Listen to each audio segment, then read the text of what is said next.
I know, you're mad, you're already mad. You know what? If you're upset about the charge brick thing, feel free to dislike and leave. Don't worry, it doesn't hurt my feelings. We can move on, but I'm here today to talk about why I think it did take an incredible amount of courage for Apple to decide that removing the charge brick and the headphones from the iPhone boxes was a good move, fundamentally. And the reason it required a lot of courage is exactly because Apple knew they would be ridiculed and mocked and discouraged from doing this, despite it being the right thing to do. And videos like today are the primary reason I'm an Apple sheep. Alright, let's begin. Alright, so mainly, we've established through statistics and Apple polling lots of people that most of the headphones and charge bricks included in iPhone boxes typically don't end up getting used, okay? I know some of you out there are probably like me and enjoy giving them away as birthday or Christmas gifts, or trying to find someone who wants to use the charge brick for some reason, or you want to put one in the bathroom, and you do your best, that's great, but that is all on the end user and it varies heavily on the person. There's an overwhelming majority of people that don't end up doing that, and a lot of the time we'll end up throwing those things out. It contributes to e-waste, and more importantly, the primary benefit of Apple removing the brick in the headphones is that it allows them to shrink down the height of the packaging by 70%, which means a massive boost in the amount of inventory you can move per delivery truck, or per flight, or per shipment, or per pallet. And all of that stems to having less emissions and less gas required to move all of this inventory that Apple's going to be pushing throughout the year. Now, of course, the common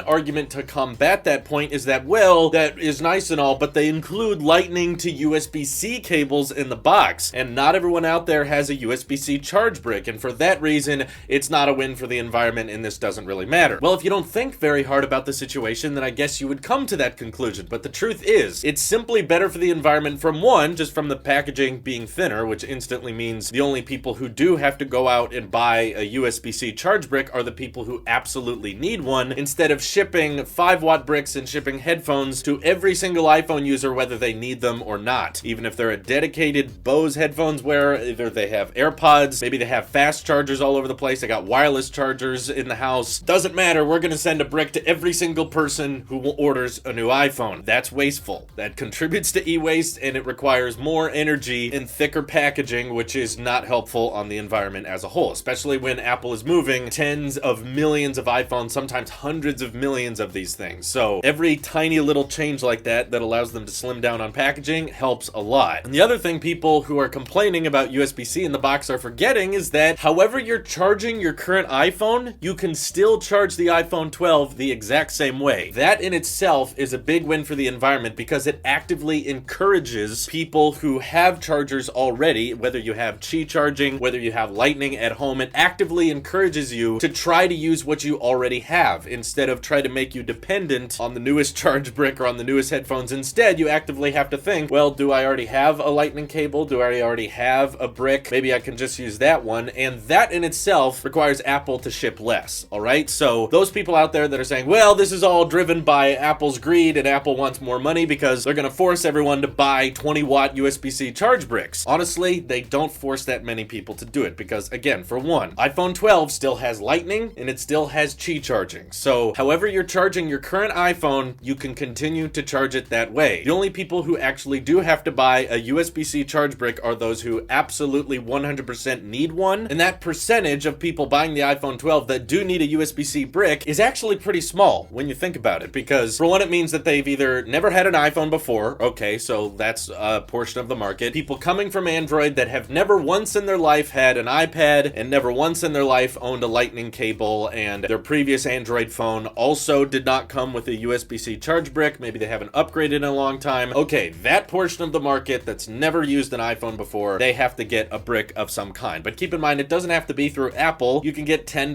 USB-C bricks off Amazon, and if you're dropping, $800, $700 on a new iPhone, I feel like an additional 10, 20 bucks if you really need a new brick is not that big a deal, and it's not going to be something that dissuades someone from upgrading. If they don't like the iPhone 12, they're not going to get it, and if If they like the iPhone 12, finding out that they have to spend an additional 10 or 20 bucks is not going to change their mind. And if it does, they probably weren't that interested in the phone anyway. And the second class of people that actually do have to buy that charge brick is someone who, again, doesn't have a USB-C brick of some kind, and their pre-existing lightning cable has now worn off, it is torn, and it is no longer functional. But the truth is, if you're that type of person and your old lightning cable doesn't really work anymore, then you are probably gonna have to get a new cable anyway, and the iPhone 12 comes with lightning to USB-C, so if you needed to replace your charger, might as well spend that 20 bucks on the better fast charging equipped brick, which can do 20 watts and utilize the far better port, which is USB-C. I mean, I can totally get why Apple wants to sort of phase out USB-A as much as they can, because it's a stupid port, it's been around for a long time, it's very, very widely supported, I get that, but the problem is it's symmetrical but not reversible, so we always have to check the oh wait, we didn't line it up correctly. It doesn't charge our devices as quickly as the 20 watt brick does, which Apple lowered the price on, which is now 20 bucks. And again, if you were in the situation where you're like, well, my old lightning cable doesn't work anymore, well, whether you buy an iPhone or not, you are probably going to need to replace it. And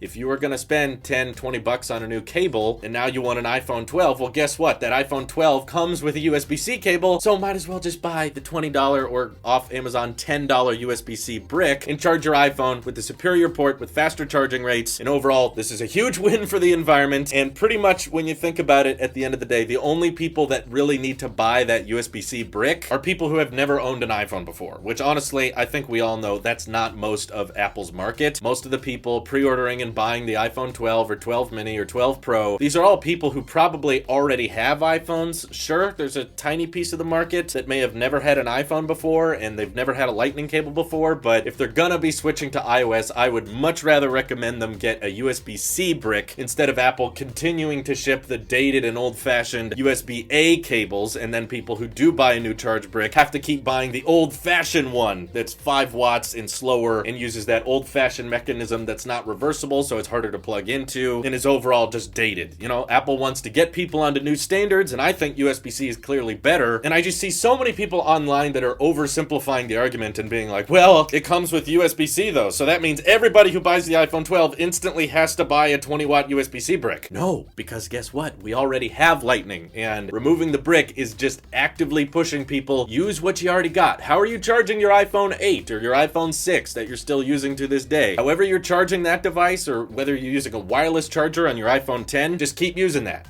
All right? It's that simple. It's not everybody buying a new brick. I reckon it's probably less than 5% of people upgrading to iPhone 12 who have to buy a new USB-C brick because, again, they can just go ahead and keep using the charger they already have. And if your argument is, well, Drew, that means that there's going to be a lot of people that are getting the cable in the box that's lightning to USB-C and they don't end up using it. What happens to those cables that aren't utilized? Well, they take up a whole lot less space in the packaging. So Apple figured, might as well include those so that people who do want to switch to the future are able to get the best port possible and are able to keep using them with their MacBooks or their iPads, or, you know, USB-C bricks are pretty common. They've been shipping with a lot of tech lately, particularly people who want to buy the latest iPhone every year. They've been used to having those types of bricks around, whether it be with their MacBooks or their iPads. And the truth is, still including that cable in the packaging is not really taking up that much space. And if they were to remove the cable entirely from the packaging, it would still probably be around the same thickness as it is right now. So I think Apple should be credited and applauded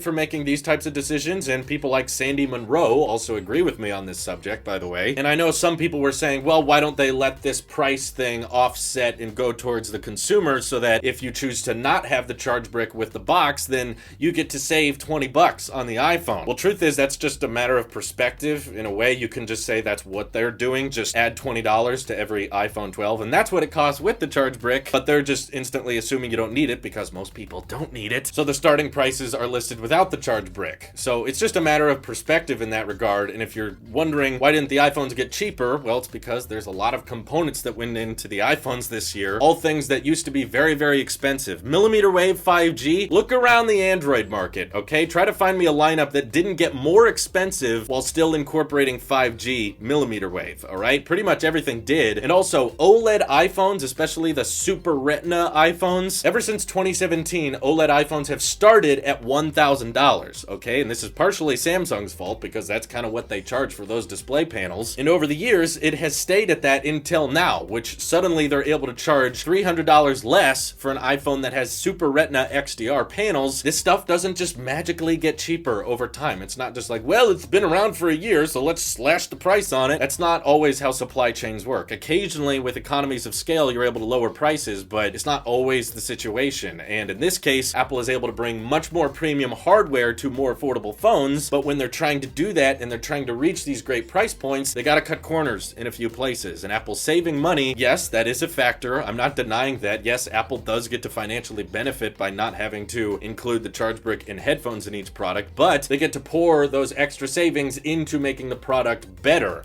not necessarily just discounting the product entirely. And come on, it doesn't cost Apple $20 to build one of those charge bricks. So if you opt out and say, actually, I'll be the environmentally friendly one, you can allow to not include a brick with my phone, that doesn't save Apple $20. So they were never going to just take $20 off the product entirely. If you can find a company that does something like that, let me know, because it's not a thing. And yes, companies need money to survive. Acting like a company doesn't care about money is acting like you guys don't care about breathing. It's like, yeah, you care about other things in the world, but obviously breathing is somewhat important to you. But for a business to do anything, and in particularly with Apple's case, they want to be, carbon neutral by 2030, that's not something you can do cheaply. That requires a lot of upfront investment into renewable energy and zero emission transport. All of that stuff requires a lot of extra money, so they're going to need that money from profit margins on their current hardware. So yeah, of course, they care about money. But like I said, it's possible to care about more than one thing at the same time. You can care about making sure you're profitable and also care about the environment and trying to make it better and preserve it and figuring out how to more efficiently transport products. So hopefully that made some bit of sense to those of you who stuck around. If you disagree and you stuck around through this whole video,